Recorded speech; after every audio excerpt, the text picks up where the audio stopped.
Well, it's been blowing hard westerlies for the last 4 or 5 days, which brings the cold here in Kodiak. So a couple more days of westerlies and then get back after it after some more fishing. I think those jigger guys are trapped right now. I'll have to break out once it's time.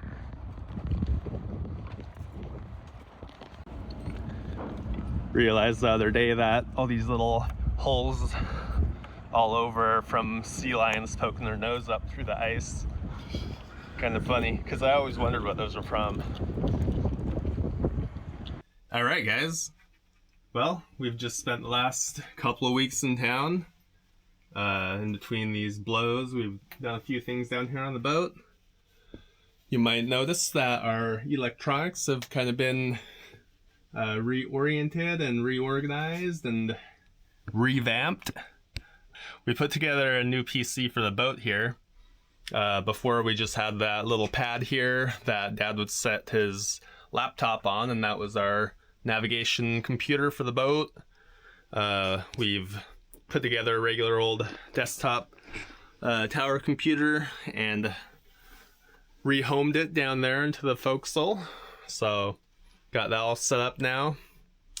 Did a little bit of wire rerouting, as you can see, just kind of tidied it up a little bit, cleaned it up around the edges, got one extension cord there, power strip. Wired in our sodiums there. Before, we just had the sodiums direct wired to a breaker down in the engine room, and that was a real pain because if we had a oncoming boat and they dim their lights, then common courtesy is to dim yours too. So we would have to run down to the engine room, click them off, and all that fun. So now we'll just be able to click them off with this, with these light switches. And then we'll have our deck switch, and we're going to put another one for our hauling light right there. We'll get covers for those, so don't worry. And aside from that, came down to address a different problem today. And what is that, Tristan? Well,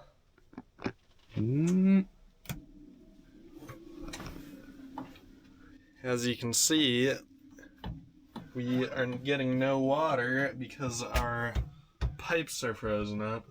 Or it's frozen somewhere in the system. Yeah. So we need to thaw it.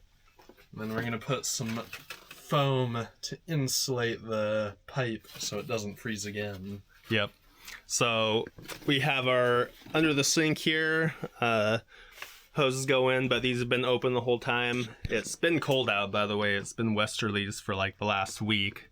And so that always brings the cold here into Kodiak. So it's kind of been the teens up into the 20s now. And it's supposed to just get cold again. So we've just left that open. We leave those cabinet doors open, and we leave the head open so that our bathroom doesn't freeze up. And then down here in the engine room, I'll show you real quick. And here in the engine room,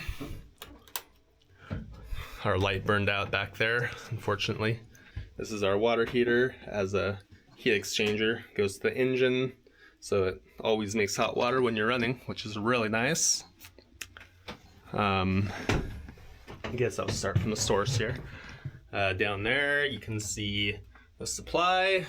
Just some blue PEX coming up and into our pump here. And none of this is frozen because it's warm down here in our engine room. We leave our block heater plugged in all the time, so that keeps it pretty warm down here. And we have a couple of pieces of foam that we pop out when we're in town. That's the ventilation for the engine room. Essentially, we just pop one out when we fire up the mains so that they don't pull air through cracks up in the cabin. Just pull directly out of there. So it's not been very cold down here, so we know that this whole end of the system isn't frozen. Well, surely it must mean those the other part of the lines are frozen, right? Mm-hmm. So, to the back deck we go. We also rewired, or reran some of this wiring. Still gotta put the panel on, don't worry about that. 2 more wires to hook up, that's the sodium and the deck light there, so we'll disconnect the power here and get those hooked up, put our panel back on, put our belt cover back on, and we'll be good to go down here for the moment. Because I've never really showed down here. I guess I could while I'm here. Just a 2-berth forecastle here. It's really janky and like not very ideal at all. You can see like how tall up this bunk is right here. We'd like to drop that probably more in this range, make a wider bottom bunk with bucket storage underneath, and then probably do another bunk over here and then a proper bunk a little bit lower down over there. So we have a 3-berth forecastle, but that's all in the future. None of it's planned out yet, so we'll get to that eventually. All right, let's get into our tankage compartment.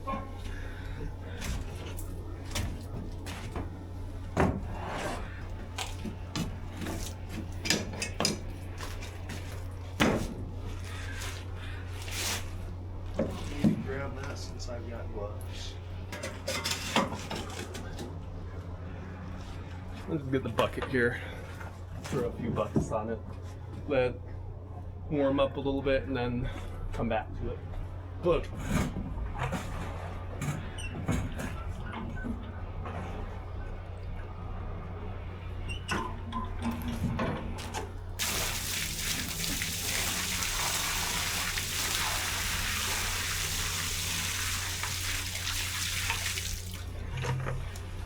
All right, we got a few other chores to do, so we'll just let that warm up a little bit and come back to it.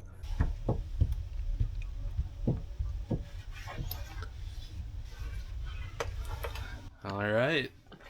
So Matt's just wiping off the outside of the windows with some Windex. We wiped off the insides, and so what we're doing here is we're getting it all nice and clean for some Rain-X application. And what exactly is Rain-X, laddie? Lad. I don't know, like pore filling material, I guess, or maybe it's silicone based. I'm not really sure. I've never looked it up. But They've got a secret formula, I'm sure. all right. What it does is that it fills up the micro bubbles or scratches or anything on the surface of your window and fills it with water resistant coating so that it just beads the water up and rolls it off. So we were live streaming a couple of weeks ago and bucking into some pretty good chop, and we're like, well, we pretty much just look past the water droplets, but it is a lot harder to film through it because the camera likes to focus on it. So now we're going through the effort just for you guys. Yep, this is all for you, but actually for us too. Yeah, it doesn't really bother us very much to look through water droplets, but it is nice having clear windows.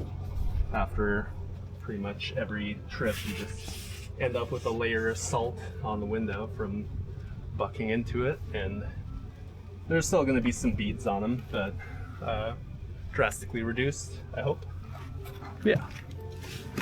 So I just got rid of the town dust and dirt on them. So we'll come back to the other side where they're good and dry now and apply some Rain-X. So this is a plastic formula they make for glass and for plastic, so be sure you get the right one. They say that glass formula will haze the windows, so that's the last thing you want to do. Shake well before use. But I guess you've got to distribute those solids. Yeah. Got the other 4 done. We'll do this last one. Just an even coat, and then just wipe it up and down, back and forth, and then just a circular buffing motion here.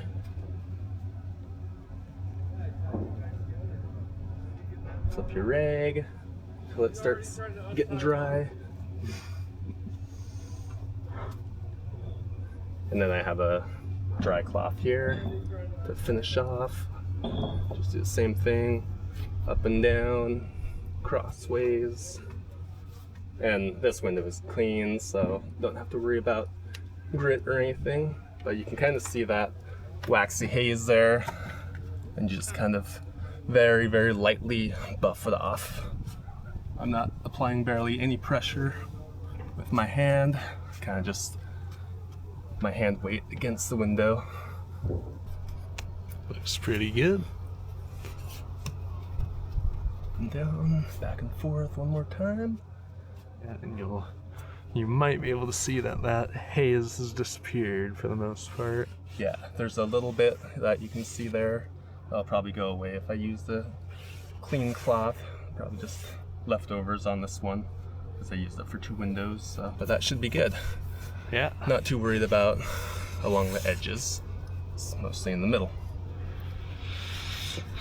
So, I guess that's that.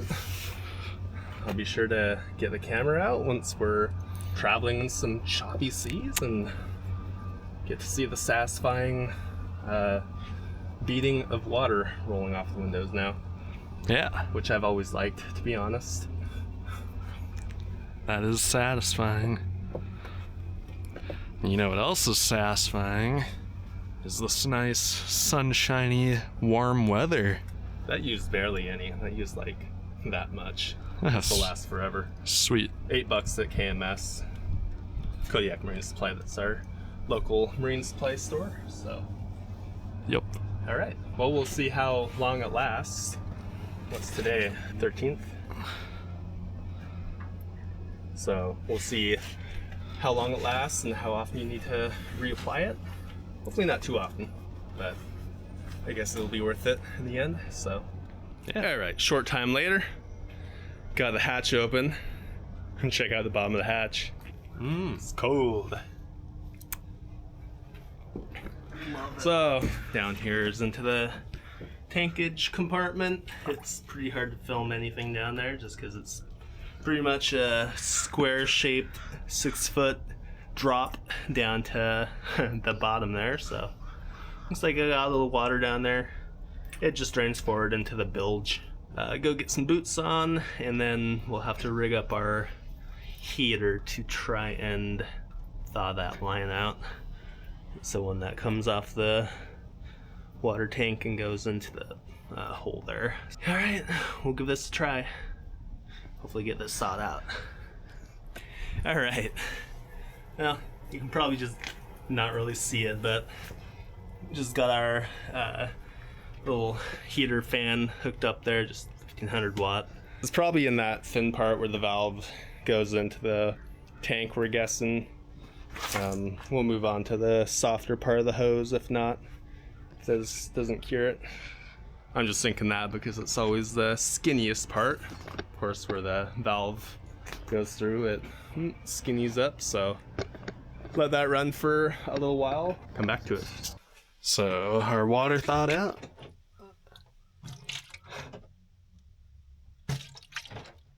Look at that.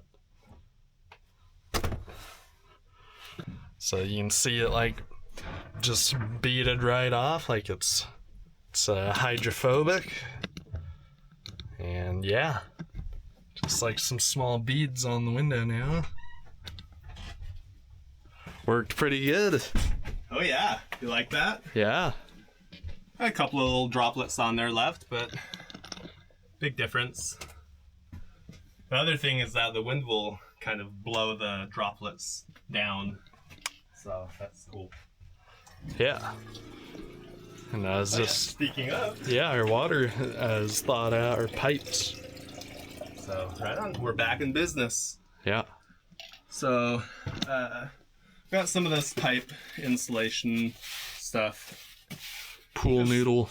Yeah, pool noodle. Just gonna split it a little bit here, cut a chunk off, and just go wrap it around the water pipe down there, and throw some tape around it, or maybe a couple of zip ties. It's kind of wet down there, so. So it'll be kind of hard to record. Yeah, I won't be able to record that, but yeah, it's pretty, not much to it. So go and do that, and hopefully we'll not freeze up. I mean, it's kind of surprising it takes so long for it to freeze up in the first place. It's been cold out for a couple of weeks, so it's been fine up till now. Yeah. Reuse these zip ties. Yeah. If you enjoyed the video, hit that thumbs up button. Hit that thumbs up button. Hit that subscribe button if you want to see more. Comment down below. Comment down below. Check out our store, eislaska.com. That's right. Gonna have Codfish pre-sales going on pretty soon, so yeah, keep an eye out for those. Yeah. And we'll see you out fishing. Thanks, guys.